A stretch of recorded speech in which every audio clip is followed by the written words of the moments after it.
Sometimes you don't want to be in the kitchen long. So I'm going to show you a fast way to make gumbo. It's really simple. If you look at our ingredients, we got some boneless, skinless chicken breasts and chicken thighs. So we don't use the skin. I don't like all that skin on there. You see sausage and frozen shrimp and some frozen blue crabs. You can get fresh shrimp and crabs if you want to. You're going to be in the kitchen a little longer. And you see, we took that chicken and we brought it to a boil. We're going to boil it for about 30 minutes. Then we got this Creole seasoning pack right here. So we're going to saute this. We're going to do two of them. And you can cut these vegetables up if you want to, but we're not doing it. You can also buy chicken that's already diced and cut up in cubes. But once we finished boiling the chicken, we drained it off and we used the same um, water we used to boil the chicken, and we add some chicken broth to it.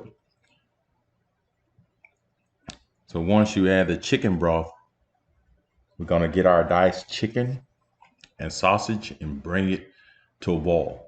And so we're going to cook this. Like I said, the chicken is already cooked and the sausage is already pre-smoked.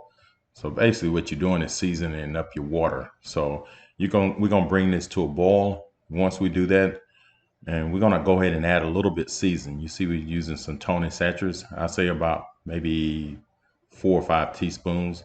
Then you got some garlic powder. Just sprinkle a little bit on there. Say about 3 teaspoons of that. And you can season it how you want, but don't over season it. You can always add more at the end. And there you go. We got our sauteed Creole vegetables, which got onions and bell peppers and a few other things. So you mix all that stuff in the pot.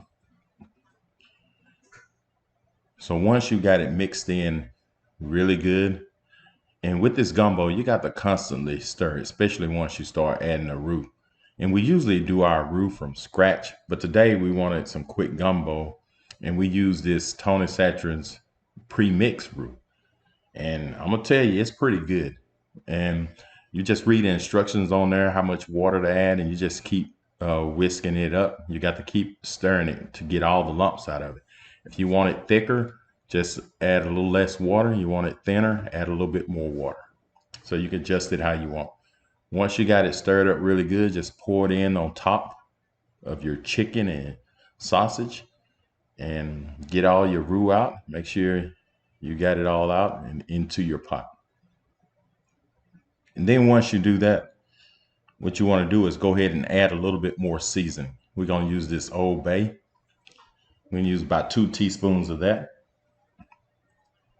And we're going to put some more Tony's. And that Tony's puts a little spice and flavor to it anyway. So about 2 teaspoons of that. We can add some more at the end if we want to. Garlic salt. So that's garlic with parsley. And then what we're going to do is add a little bit more garlic powder. You see I'm putting about 2 or 3 teaspoons. Not much. And like I said, we can add some more to the end. And if you want to spice it up, put you a couple of teaspoons of red pepper. If you want to really spice it, put about 4 teaspoons. So once you got all that seasoning in, just stir it up real good. And you got to constantly stir this. You don't want to burn it at the bottom. And if you do, you don't mess your gumbo up. But once you get this seasoning bag right here, the Zatarans, but you want to inspect it, make sure there's no holes. You see this one had a hole, so we're going to dispose of it and get another one. Because if those bees get in your gumbo, you done ruined it. So you want to make sure that bag do not have a hole in it or get punctured while it's inside your pot. So once you got it, the seasoning bag and stuff in there, now you want to add your crabs. And before we add these crabs, and we had the seasoning bag in there for about 5-10 minutes, we're going to take them out. And the reason we're taking them out, because those crabs got those, could puncture these bags, and you can have bees all in your gumbo, and it won't be right. So you add all your crabs.